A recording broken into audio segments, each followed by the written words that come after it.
The Witch Must Burn, Chapter 15. I sat staring into the pool as the soft slap of Gert's bare feet on the stone faded away. A pale pink mist had formed over the water, which was now an opaque, rich blue and smelled of honeysuckle. I had no idea how long I'd been sitting there when something in the air changed, and I realized Knox was sitting beside me. He'd come up behind me and sat down so silently I hadn't even noticed. "I'm sorry," he said in a low voice, looking at the water. "Why did you join them?" He was silent for a long time. "It might not seem like it," he said at last, "but you've been protected in the Emerald City from the truth of how evil Dorothy is. Glinda has been trying to tap into Oz's magic for a long time, and Dorothy is helping her. It's not just that machine. Glinda's been digging mines deep under Oz, looking for ways to pull magic out of the earth. The Tin Woodman soldiers had been kidnapping people and using them as slave labor. I thought of the rumors that swirled around Dorothy's palace ever since Ozma changed. The stories of munchkins going hungry, of the winged monkeys turning evil. They hadn't just been stories then. "That still doesn't explain how you got here," I said. "The Tin Woodman soldiers burned my hometown to the ground when I was just a boy," he said quietly, not looking at me. "They tried to take all the adults, but everyone fought back. No one was left alive, except me. Mombi rescued me and brought me here. She raised me to be a fighter. I owe the Order my life." He looked at me. "And it's more than that. More than just gratitude. I believe in the possibility of a better Oz, Jillia. I have to.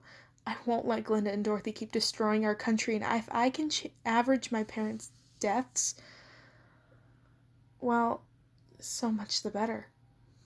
I searched for the right words. "I'm sorry," I said simply, though it hardly seemed like enough. "I didn't realize." He shrugged.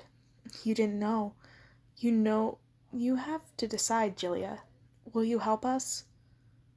"I've already made up my mind," I said, and his face fell. But as soon as the words were out of my mouth, Gert materialized next to me in a little puff of purple smoke. "I knew we could count on you, Jillia," she said, her voice full of pride. She wrapped me in a big soft hug, and after a moment I returned the gesture. I could see Knox's confused expression over her shoulder. "You're not the only one who wants to see the real Oz restored," I said to him, and his face was transformed by a real full smile. Gert released me from her embrace, and I found that I missed her comforting warmth as soon as she did. I hadn't had much mothering in my life. "Down to business," she said briskly. "I'm sorry to be curt, my dear, but we haven't much time. We must return you to the meadow where Glinda left you, and Knox has to get back to Glinda's before she notices his absence." She paused, smiling at me. "Welcome to the future of Oz, Jillia. We're proud to count you among us." When she put it like that, I couldn't help but be a little proud of myself, too. After that, there wasn't much else to do. Mombi, Gert, and Glamora assembled into the pool cavern to see me off. Glinda waved her hands, and my soft white robe was replaced with the tattered bloody dress I'd been wearing when Knox brought me to the cavern. Glamora waved her hands again, and bruises sprang up painlessly across my skin. I poked one cautiously. It didn't hurt at all, but it looked convincingly gory. "Just a glamour," she said. "They'll fade eventually, like real bruises." I looked down at my ruined dress. I was really going to do this. I was really going to spy on Dorothy and put my life on the line for the future of Oz. What was I thinking? Why do I agree to this? "Because you know Oz needs you, dear," Gert said.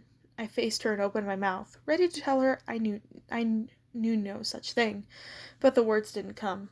Instead, I thought of the tiny girl who washed dishes all day long in Glinda's kitchen. I thought of Knox's murdered parents. I thought of poor Astrid. Who is she faring back in the Emerald City without me to look after her? I thought of Glinda's munchkin cooks, so afraid of Glinda's power they were willing to spy on other people who they should have been united with. I thought of Ozma, and saw how things used to be. I cared about them, all of them. I cared about their chance for a better life, for freedom. I cared because they deserved it. I took a deep breath and adjusted my dress so that I looked even more askew.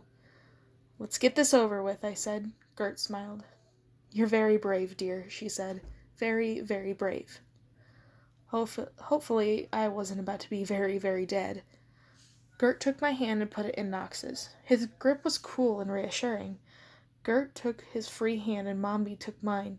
The last thing I saw before the cavern disappeared was Glamora's face, a haunting mirror image of Glinda's, her big blue eyes looking deep into mine. We rematerialized in the meadow where Glinda had left me, next to the Scarecrow's machine. It was night, just before dawn. Overhead, the constellations of Oz gleamed like gems in the lightning sky. A handful of astounded munchkins huddled around the machine, gaping at our unexpected arrival. Gert marched over them briskly. I could see the air shimmering with magic around her upraised hands. "Listen, Jilia," Nox said, and stopped searching for the right words. "Good luck," he said finally. "Be careful."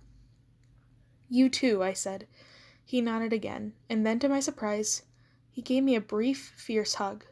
Without another word, he turned his back on us and looped off into the darkness. Gert walked back toward us with the munchkins trailing after her, blinking and dazed. "It's time," she said. "Be strong, Jilia. We have faith in you. We chose you because we know you could do what we asked you. Not many people are that brave." "Or that stupid," I said. Mombi grinned and patted me on the back. "Don't get killed, kiddo."